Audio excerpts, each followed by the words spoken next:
It's killing our middle class flat. So this comes from Rich Dad, Poor Dad, and these are some of the distinctions. It was the advantage I had at age 9, because I knew what I wanted to work for. And this here, in simple terms, is called a financial statement. In school, they teach you to get a FICO score. FICO is BS. All it means, how good are you paying your bills? That's all FICO means, okay? Should be the FIDO score. Good dog. So this is what your banker wants to see. So when I was 9 years old, playing Monopoly with my rich dad, this is the lesson that's not included in Monopoly, but Rich Dad taught me. And fundamentally, the problem that most people make, they go to school to get a job, and they work here. So this is the poor, middle class, and these guys. And we're going to talk about later, your first line item expense is taxes. You know, just recently, President Trump said he had a tax cut. He didn't have a tax cut for these guys. As you know, the rules are always written for the rich, okay? I didn't make the rules. You can get angry at me, but these are the rules. The rich make the rules. The golden rule. He who has the gold makes the rules. Yeah. So the tax cut went to people here. That's where it goes to. You'll learn more about this later on. But this is what I work for. So what I work for, number one, is I'm an entrepreneur. I want businesses. I have multiple businesses. And I don't work in them, as you know, because you work here. You never see me, do you? No. Because I don't work for a paycheck. Exactly. Next is real estate. And real estate is good for many things which we'll go into, but number one is debt. I use a lot of debt to buy real estate, and I pay no taxes. That's the relationship there. The next is paper. And that's savings, stocks, bonds, mutual funds, ETFs, and that stuff. I don't have any of that stuff. I don't save money. I don't have any of that. But this is what most people have, go to school, get a job, get a 401k, and save money. Loser. Okay. I'm doing that just to upset you guys, because maybe you'll start to think. Because I didn't make the rules, I'm just telling you these are the rules. These people pay the highest taxes, and they work the hardest. And the last are commodities. 4 different asset classes. So commodities are, number one is gold, silver, oil, land, water, food. So this is what I work for. When I left school, rather than working for a paycheck and working for money, my education had to go beyond getting a job, which I had a good job. But I now had to start, when I left school, about your age, the thing I focused on first actually was commodities. So back in 1972, I started buying gold. And it was illegal for Americans to own gold. Can you imagine that? Wow. Back in 72. Today you have Bitcoin. It's different. Okay? Everything is changing so rapidly today. So I started with gold, but actually the next thing was actually oil, because I went to school to be a tanker officer driving ships for Standard Oil. So I understand oil. So my wife and I don't own Standard Oil or Chevron or Exxon. We own oil wells. Again, taxes. You get no tax breaks for owning paper oil, huge tax breaks for owning real oil. Yeah. And then I went into real estate. Why? Because I can use debt to buy real estate. And because I use debt, I pay no taxes. And then third, I started my business, my first real business. I had many businesses as a kid. But my first real business was a nylon and Velcro surfer wallet business. And I went worldwide right away. The trouble is I was an idiot, and the business went up, and the business came down. What kept me alive was this and this. Okay. So you may say, well, aren't you working for money? But we'll go into that next. I don't want what's called a paycheck. I want cash flow.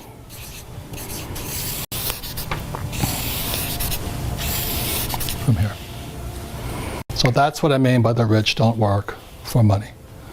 You want cash flow that pays very little taxes, and I can use lots of debt over here. The average person who went to school, their biggest liability they have is student loans, of course. Yeah, of course, definitely. I mean, it's horrible what they do to you guys today. You have student loan, which is the worst type of debt of all because you cannot declare bankruptcy on it. No. And then you get out and you try and buy a house, and you call it an asset when it's really a liability. Why? Because the cash is flowing that way. Your house costs you money you rent a house, it still costs you money. Okay? Then you have to have a nice car.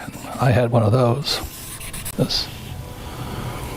So the problem with most young people is they go to school to get that job, then a lot of them have student loan debt, then they try and get married and buy a house, they have a car, and then they have credit card debt, but they never have the chance to come over here. If they do any investing in America, it's a 401k, which I wouldn't touch with a 10-foot pole. Now, you should, but I don't, because I don't have to.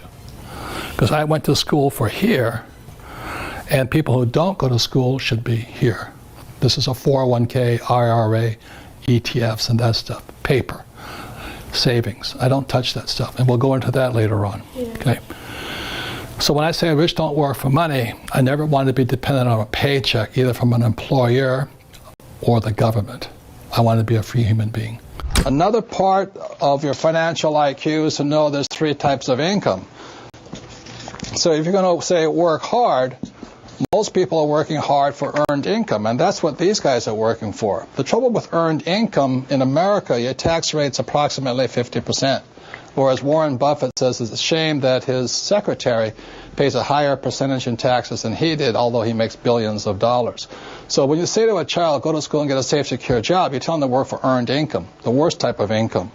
The second type of income is portfolio income. And today, as I speak, and they're trying to change this, it's about 20%. And portfolio income is generally known as capital gains. So if I buy a stock for $10 and I sell it for $50, the $40 gain is taxed at 20%. Or if I buy a house for $100,000 and I sell it for $200,000, that's a capital gains type event. So you pay a lot of tax for that. And the third type of income, which is the best type of income, excuse me, I can't spell again, is passive income. And this is income that just comes in on a regular basis. One of the reasons I am wealthy and was able to retire at a young age is because I worked hard for passive income, not earned income. I don't flip real estate generally, not portfolio income. I don't flip stocks. I want passive income. So today, the new rules of money, it's important to understand what are you going to school to become, ES, entrepreneur or investor, and what kind of income you're working hard for, earned, portfolio, or passive. And if you know what you're doing, you can pay 0% taxes legally. And this can be done all over the world. People say, we can't do it in my country. Well, these people can't do it in any country, but in most parts of the world, governments need these people. So they're always giving tax incentives for investors and business owners who work for passive income. So those are some of the new rules of money. You've really got to know what you're working hard at and what kind of work are you performing, what kind of income are you working hard for. Nixon took the dollar off the gold standard. This became fake, but the economy boomed. Real estate boomed. Yeah. Because they were printing this as fast as they wanted to. Right. Every time America got into trouble, they printed this. Can you briefly explain what happens when the government prints a lot of money? Who does it impact and how? Well, there's inflation. Right. So right now, in America, I'm sure it's here too, many people can't afford to eat anymore. It has become expensive. Yeah, the homeless people in America, some of them are drugs, obviously. A lot of them just can't afford a house. Right. Same So- is the situation in Yeah, India. because this is toilet paper. And our school teachers will never tell us this because the school teachers are Marxists. They're good people. Can we tell briefly what a Marxist means? Taxes. Basically, taking money from everybody to equitably distribute And they wealth. tax. Right. I don't pay taxes. So, So a capitalist knows how to use debt right. and pay no taxes because, hear me out, Yeah. this dollar is a function of debt. The only way this comes into existence is somebody has to borrow money. This does not exist. This is debt after 1971. So in 1974, it became the petrodollar. So I made a lot of money in oil. I worked for Standard Oil for a while. And then what happened is economy kept increasing and all this. Then they started pumping all the money into the baby boom generation, into their pensions. These pensions were stolen by Wall Street. It's empty. So you watch in the next few years, you're going to hear more and more from the States. Our pensions are empty. But not what else happened was because my age, baby boomers, were pumping so much money into pensions, the stock market blew up. Housing prices blew up.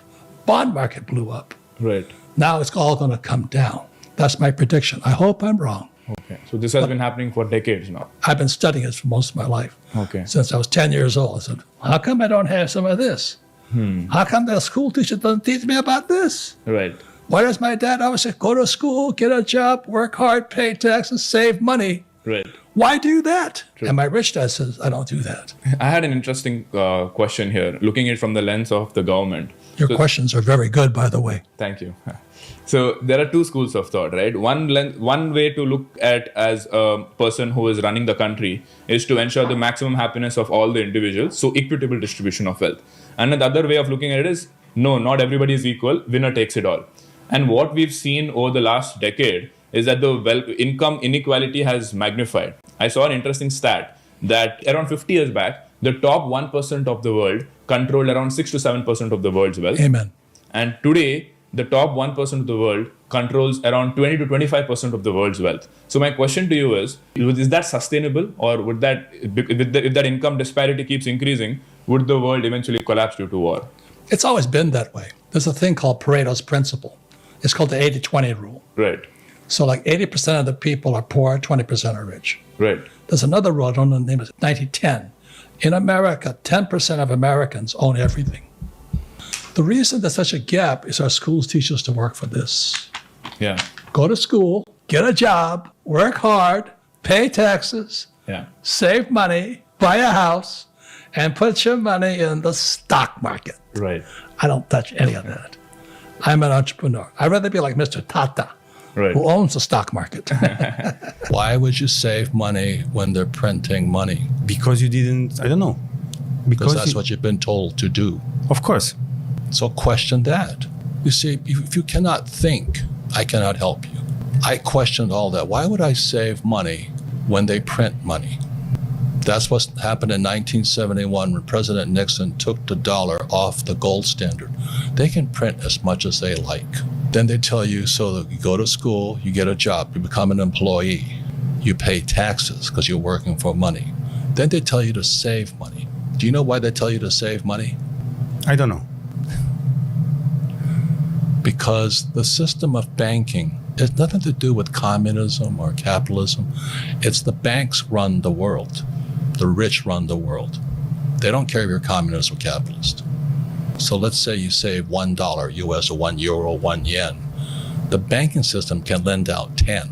So the entire system is called the fractional reserve system. The fractional reserve system is also printing money. And then they tell you to save money. So they want you to save money so they can lend out your money 10 times. So your dollar became worthless 10 times over. And then they used to pay you 10% interest on your money. Now it's at best 1%. And they're still lending it out 10 times. So that's why you don't save money, is because your money is becoming worth less and less and less and less and less. Banks are getting richer and richer and richer. Then they tax you on that interest they pay you. That 1% interest, if they pay you that much. Japan is 0. And the Japanese are so stupid, they still save money. We also have 0. Yeah, and they still save money. How stupid is that? So that's what I would question. So how come that happens? Now, if I borrow money, guess what? Do I pay taxes on debt? I guess no. Why is that? I know So you... this is what I'm saying. Okay, question everything. Okay. So when they lend out money, that's how money is created. Money is debt. How do you store value then? Because we all work and we have, let's say, a lifespan of when we are productive. And then comes retirement, and you retired early. Because I don't follow the go to school, get a job, work hard, save. So that's hypnosis. They hypnotize people into being employees who will work hard, pay taxes, save money, get out of debt, and invest in the stock market. Until you question those sayings, those words, you'll be a poor person. So when they lend out them, why is debt tax free? I don't know. Because that's how money is created. And so the banks love it. They love people who borrow lots of money. How do I get rich? I borrow money and I buy assets with it. The poor person borrows money and buys liabilities like purses, cars, houses, and they get poorer and poorer and poorer. By 2010, I had borrowed $300 million to buy real estate. That made me rich. And the interest rates kept coming down, so that my cost of money kept coming down. And so everybody else is saying, oh, you should get out of debt. You know why? Because they don't question the hypnosis they're under.